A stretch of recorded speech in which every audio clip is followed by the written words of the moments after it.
Kumukulo na yung tubig natin sa takuri mga idol. Ngayon, magkakatay tayo ng rabbit mga idol. Gagawin nating rabbit yun. Pero bago ang lahat, intro muna tayo.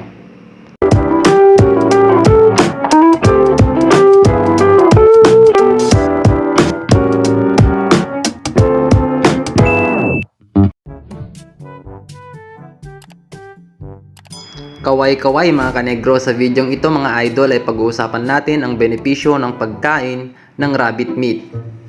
At kung interesado ka sa usaping ito mga idol, ay panoorin mo ang aking video hanggang sa huli.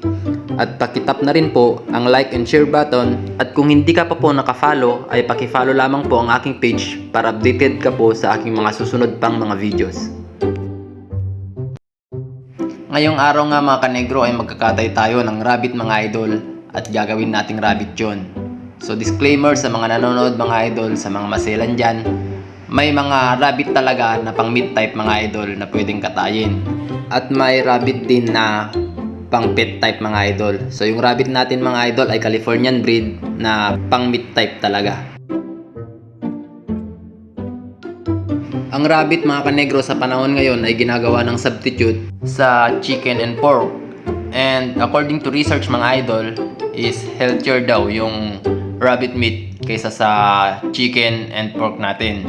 And accordingly mga kanegro, ang rabbit meat ay good source ng iron, high in protein, and low in fats. Good source din siya mga idol ng B vitamin B12 at saka niacin mga idol. Ngayon mga kanegro, kung may problema ka sa puso tulad ng heartache or broken hearted ka, na nagcrave ka na kumain ng meat mga idol, maganda sa iyo yung rabbit meat kasi cholesterol free ito mga idol and heart patient friendly. Ganon din mga kanegro, ang rabbit meat ay high in calcium and phosphorus. Kung ikukumpara natin to sa iba pang mga karne mga idol, ay mas marami itong health benefits.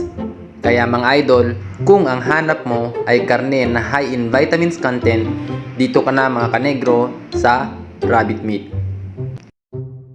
Ngayon mga idol, doon naman tayo sa disadvantage niya mga idol. Since mayaman sa protina mga idol itong rabbit meat, pag nasobrahan natin yung pagkain dito mga idol ay nagkakaroon tayo ng tinatawag na protein toxicity. So ano nga ba yung protein toxicity na to mga idol? Ito yung intestinal discomfort mga idol, nagkakaroon tayo ng dehydration, headache, tsaka yung tinatawag na nausea mga idol.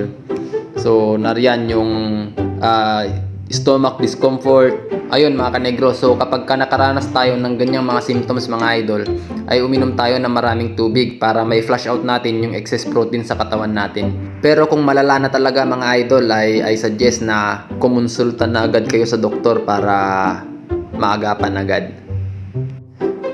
Generally mga kanegro, talking about rabbit meat, mas marami talaga itong health benefits kesa sa ibang mga karne mga idol. Huwag lang natin sobrahan mga idol kasi tulad nga ng kasabihan, lahat ng sobra hindi maganda. So ayun mga kanegro, hanggang dyan na lamang po.